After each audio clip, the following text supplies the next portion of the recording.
Ready start.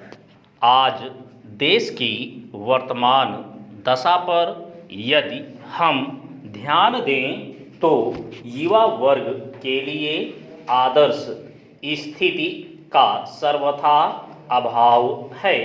वरिष्ठ पीढ़ी जो युवा वर्ग से काफ़ी आशाएं लगाती है, क्या कभी वह अपनी ओर ईमानदारी से देखती है? स्वस्थ मन से क्या वह आत्म विवेचन करती है? जो लोग नौकरी पेशा वाले हैं, जो राजनेता हैं, जिनके हाथ में शासन तंत्र है, जो न्याय एवं कानून व्यवस्था के पोषक हैं, क्या वे सभी अपने अपने कार्यों का निष्पादन सही ढंग से कर रहे हैं? वर्तमान की भौतिकता की चकाचौंध में हर आदमी असंतुष्ट एवं भूखा दिखाई दे रहा है। स्वार्थ की अंधी दौड़ में वह विवेक शून्य होता जा रहा है, जबकि उसे जीने का सही आधार व अवसर मिला है। सत्ता से जुड़ा हुआ नौकरी पेशा एवं समाज सुधार की शपथ वाला यदि आज ईमानदार एवं असंतुष्ट है, तो वह अपने बाद की पीढ़ी युवा वर्ग से त्याग, ईमानदारी एवं संतोष की आशा क्यों करता है? आज की युवा पीढ़ी को क्या स्वस्थ वर्तमान मिल रहा है? यह सबसे चिंता का विषय है। ऐसी स्थिति में युवा वर्ग का असंतुष्ट एवं दिशाहीन होना स्वाभाविक है। आज का परिवेश रचनात्मक कम विध्वंसात्मक अधिक बनता जा रहा है, जिसका मुख्य कारण युवा वर्ग का असुरक्षित भविष्य है। आज का युवा वर्ग अपनी अंग्रेज पीढ़ी से कौन सा आदर्श सीखे? चारों तरफ लूटपाट एवं भ्रष्टाचार का बोलबाला है। रोजगार के अवसर निरंतर घटते जा रहे हैं। जनसंख्या में बेतहाशा वृद्धि हो रही है। परिणाम स्वरूप बेरोजगारी बढ़ रही है। शिक्षा एवं रोजगार का समान अवसर नहीं मिल पा रहा है। तात्कालिक लाभ एवं गद्दी तथा सरकार बचाने के लिए अविवेकपूर्ण नीतियां बनाई जा रही हैं। योग्य एवं उचित को अवसर ही नहीं मिल पा रहा है।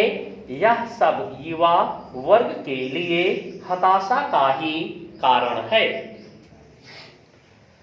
उपरोक्त सारी समस्याओं का समाधान अवश्य संभव है, लेकिन उसके लिए हमारी सरकार को ठोस नीतियां बनाकर उस पर बहुत ही कड़ाई से अमल करना होगा।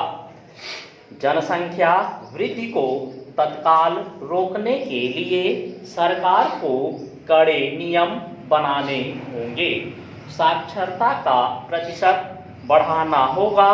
सरकारी तंत्र में व्याप्त भ्रष्टाचार को शीघ्र रोकना होगा। राजनेताओं को स्वयं कम खर्च करके अपने विभागों में व्याप्त भ्रष्टाचार को रोककर उस राशि का प्रयोग युवा वर्ग की उचित शिक्षा एवं रोजगार के नए अवसरों को वृहत रूप में सृजित करने में लगाना होगा।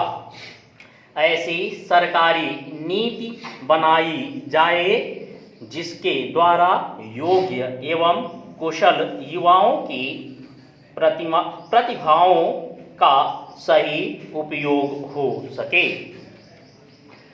लोकतंत्र की कार्यप्रणाली कुछ निश्चित धारणाओं पर आधारित होती है।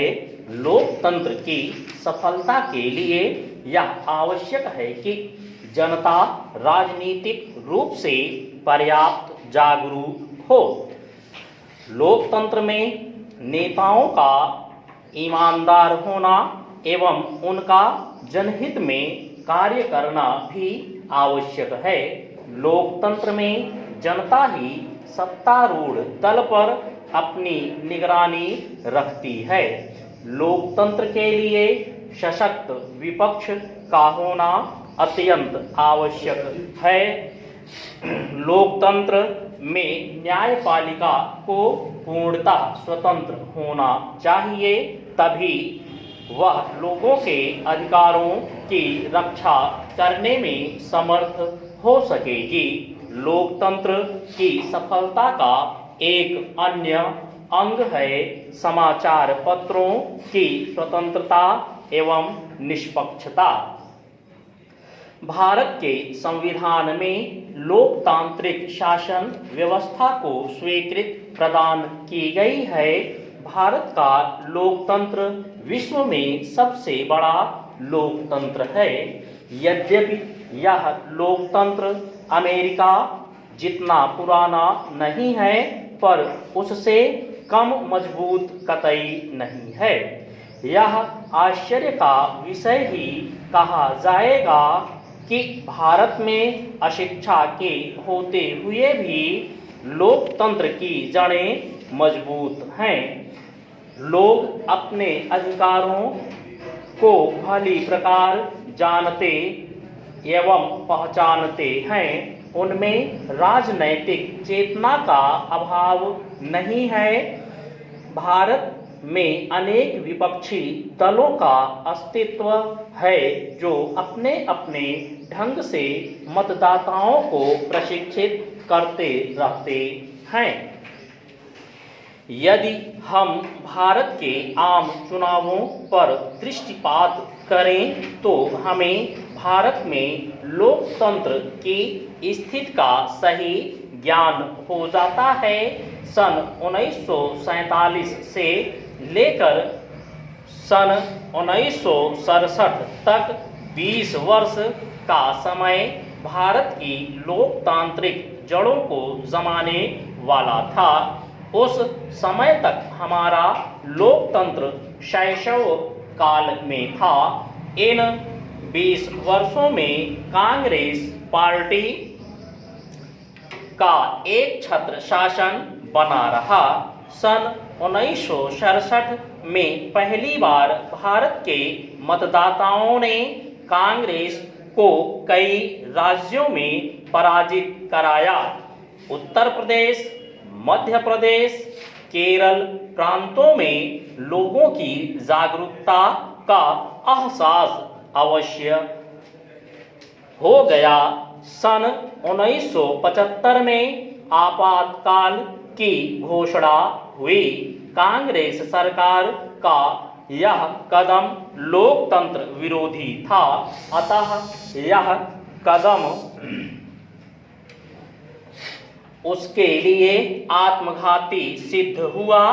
देश में सर्वत्र जनाक्रोश भड़क रहा था और सन 1977 के चुनावों में पुनः लोकतंत्र की परिपक्वता का परिचय मिला। श्रीमती इंदिरा गांधी और उनकी सरकार की भारी पराजय हुई। सरकार को सही रास्ते पर लाने का यही एकमात्र उपाय लोकतंत्र में होता है। जनता पार्टी की सरकार का नेतृत्व श्री मोरारजी देसाई ने किया। भारत के लोकतंत्र की सर्वत्र सराहना हुई। सरकार आपसी कलह का शिकार होने के कारण समय से पूर्व ही गिर गई। यहाँ का मतदाता राजनैतिक दृष्टि से अत्यंत जागरूक है।